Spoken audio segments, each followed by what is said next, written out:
인류 역사와 금 투자의 역사는 똑같습니다. 고대 이집트 때부터 캐낸 금의 총 굴함수 조금 넘어요. 우리나라 지금 한국은행에 네. 금은 얼마나 갖고 있어요? 한국 전쟁 때문에 금괴를 북한도 훔쳐갔어요? 또 보냈어요. 안 돌았어요? 네. 턱 돌려봐. 당장 저는 이 녹화 끝나고 네. 안 되겠어요.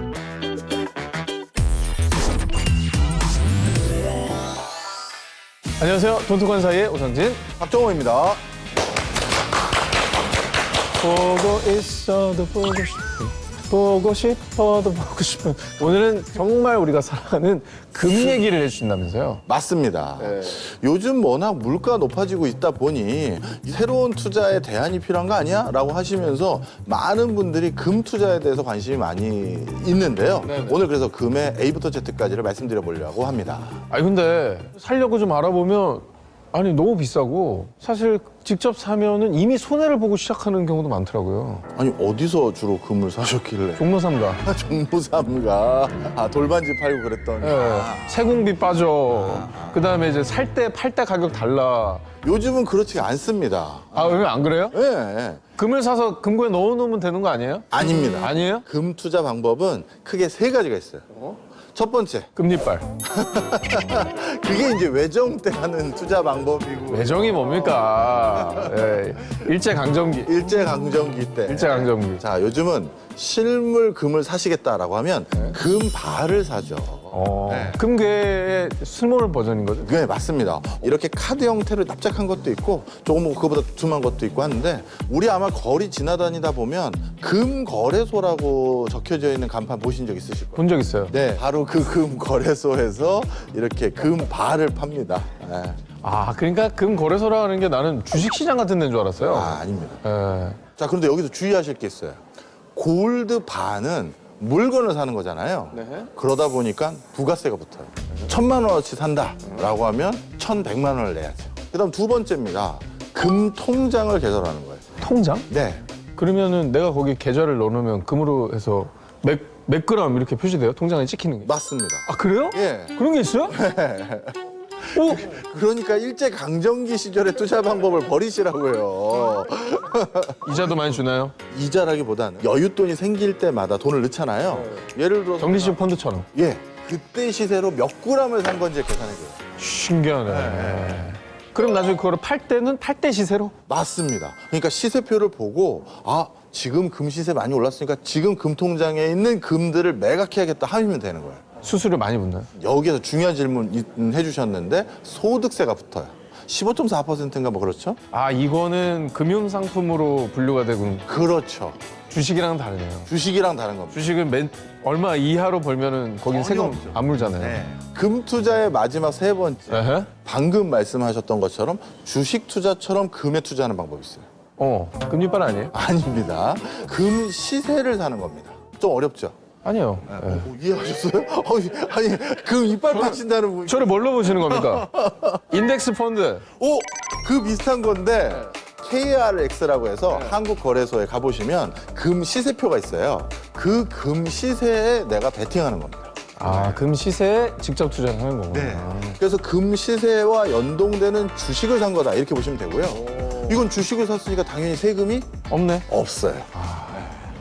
그런 장점이 있네. 예, 그렇지만 또 오를 땐 확 오르진 않고. 그렇죠. 교수님이라면 뭐 하시겠어요? 저는 금 시세 투자 많이 하고요. 왜냐하면 제가 사용하는 앱에서 사고 팔기가 너무 편하니까. 오. 금 반은 선물 받는 걸 좋아합니다. 예전에 트럭 같은데 이제 타고 돌아다니면서 방송으로 금리 삽니다, 금리 삽니다 이런 분들 꽤 많았거든요. 진짜 어느 세대 분이세요? 솔직히 아시잖아요. 근데 궁금해서 그런데 금리를 어떻게 파는 거예요? 내 이를 뽑아주는 거예요? 턱 돌려봐. 근데 이런 방식들을 그럼 사람들은 언제부터 이렇게 하게 된 거예요? 금에 대한 투자요? 네. 이거는 인류 역사가 시작된 이후부터 계속됐다 보셔도 돼요. 아, 인류 역사와 금 투자의 역사는 거의 같다. 똑같습니다. 그 고대 이집트 때부터 금에 대한 투자라고 해야 될까요? 보관에 대한 기록들이 남아 있어요. 지금까지 인류가 캐낸 금의 총 굴함수 양이 올림픽 규격 수영장은 뭐 5개 반 조금 넘어요. 그게 지금까지 인류가 캐낸 금의 총량이에요. 어? 얼마 안 되죠? 생각보다 적네. 예. 금이 그렇게 귀한 거예요. 근데 이 금을 어떻게 사용하고 있느냐? 한 50%는 장신구. 어허. 목걸이, 반지, 귀걸이 이런 걸로 사용하고 있고요. 그다음에 민간 투자 대상으로 삼고 있고요. 그다음에 각국 정부나 중앙은행의 금고. 15%는 이제 산업용입니다.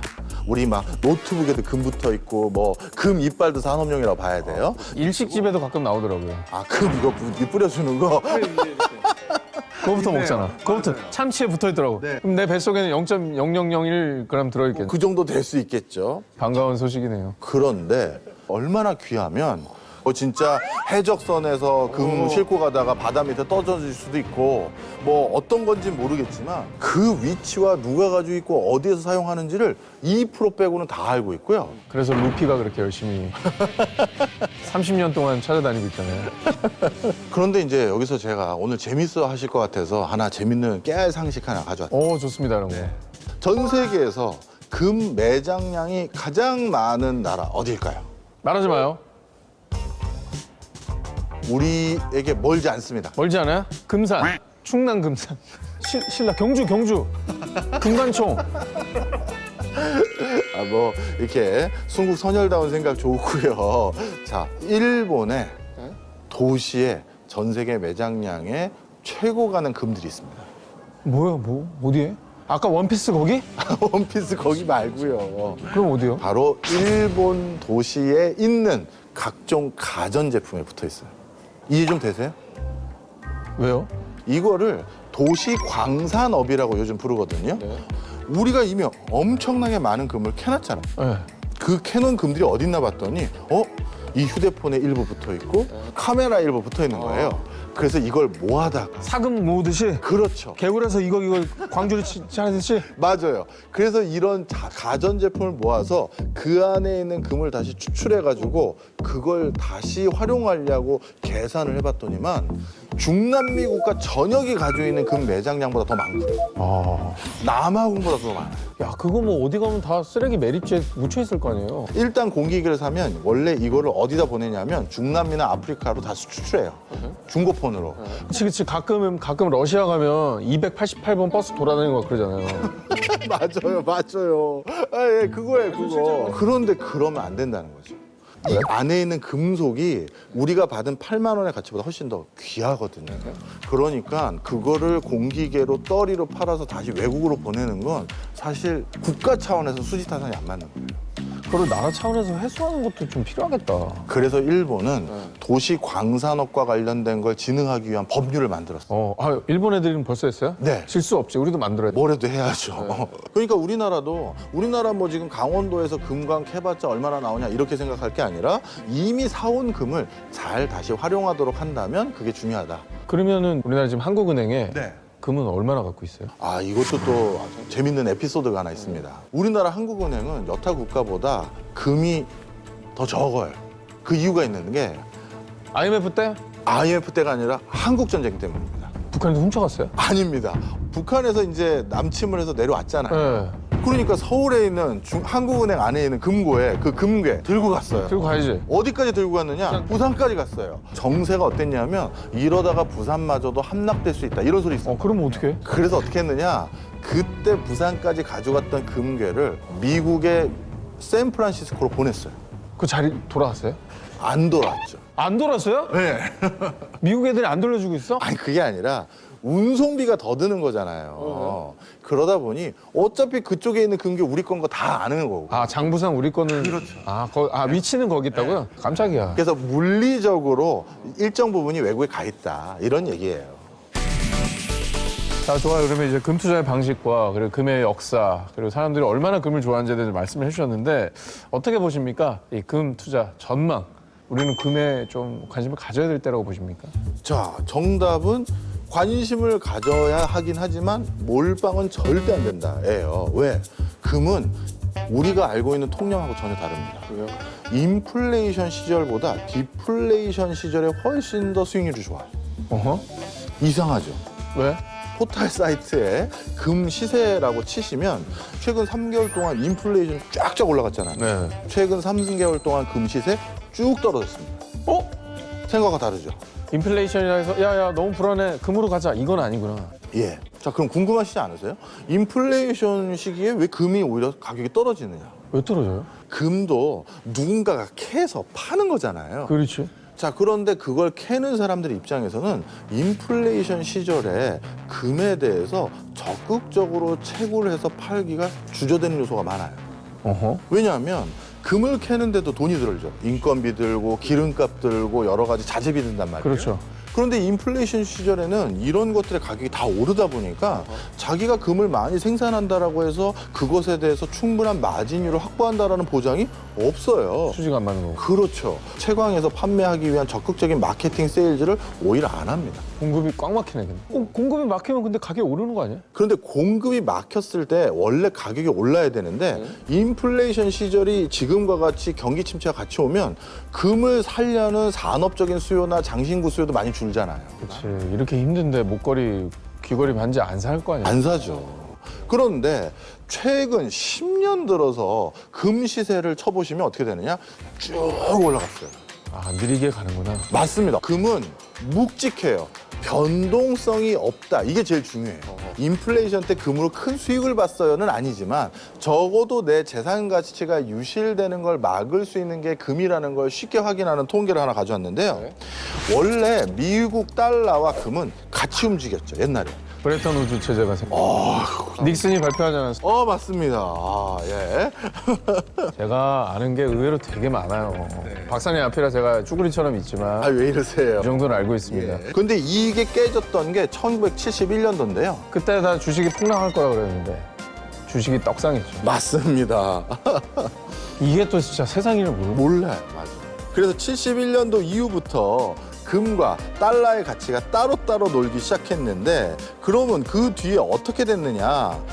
2010년도까지 금으로 구매력을 행사했었던 사람과 달러로 구매력을 행사하는 사람 그 결이 달라졌을 거 아니에요? 누가 더 잘 됐습니까? 당연히 금입니다. 아 그래요? 예. 달랑 아니에요? 달러를 쟁여놓은 사람은 구매력이 10분의 1로 줄었고요. 금은 거의 유실되지 않았어요. 이게 유지됐구나. 금이. 아, 금이 힘이 좋네. 네. 근데 디플레 때는 좀 또 상황이 달라요. 그게 난 웃긴 게 경기 침체잖아요. 네. 근데 왜 오르는 거예요? 금이라는 것은 디플레이션 시절에도 중앙은행은 이렇게 대외 지급용 금괴를 많이 가지고 있습니다. 이건 지켜야 되고 그다음에 각종 전자제품이나 이런 산업재로서 금이 쓰여지는 것도 어느 정도 수준은 유지가 되고 이런 상황이다 보니까 오히려 어떻게 되느냐? 금 시세가 올라가는 경우가 많은데요. 왜냐하면 디플레 시절에 금광업자들은 보수적인 생산성을 유지하는 경우가 많아요. 그러다 보니까 금이라는 건 필수재로 꼭 써야 되는데 공급이 더 딸리니 오히려 금에 대해서 더 수요가 올라가는 그래서 가격이 오르는 경우도 있고요. 그리고 경기 침체기에는 사람들이 가장 안전자산에 대한 선호가 그때도 있거든요. 그러다 보니 또 금에 대한 또 욕구가 더 커지는 거죠. 자, 근데 이제 2022년 현재 뭐 인플레이션이 이제 경기 침체까지 이어질 거다라는 굉장히 암울한 예측을 하는 분들도 굉장히 많잖아요. 네. 어떻게 보세요? 아니었으면 하지만 경기 침체 국면에 들어섰다고 판단하고 있습니다. 그러면 금이 괜찮네. 금이 괜찮은 거죠. 당장 저는 이 녹화 끝나고 네. 금 통장을 만들겠습니다. 설마 금통장 만들러 가실 때 이거 금통장에 넣어주세요 이건 아니죠? 없어요 저는. 일도 없고요. 가서 하나씩 해야겠다 이거. 네, 길게 보면 금이고 역사도 금의 승리를 말하고 있네. 네. 근데 왜 우리는 안 할까요 이거? 이게 아마 금이라는 거에 대해서 투자하는 방편들을 잘 모르셔서 그랬던 것 같아요. 옆 사람이 막 상한가 쳤다 그러면 내 금은 1% 올랐으니까 안 하게 되는 거죠. 그럴 수도 있고요. 그죠? 금은 어떻게 해야 됩니까? 자, 금은 주식과 코인과 비견되는 투자 상품이 아닙니다. 단기간에 급등하지 않아요. 급락하지도 않고요. 묵직한 상품이다. 이 차별성 기억하셔야 되고 그리고 금을 투자하는 방법은 많다. 나의 상황에 부합하는 걸 잘 맞춰서 사면 된다. 그리고 사고 나면 장투하면 반드시 웃는 투자 상품 중에 하나가 금이더라. 이 정도입니다. 명확하게 정리를 잘 해주셨네요. 경제계 백종원 그리고 경제계 오은영 선생님 금쪽 같은 얘기를 좀 나눠봤습니다. 오늘 정말 많은 것을 얻어가는 시간이 됐던 것 같습니다. 클로징은 세련되게 힙하게 또 인사를 드려보도록 하겠습니다. 세련되게 힙하게 돈독한 사이.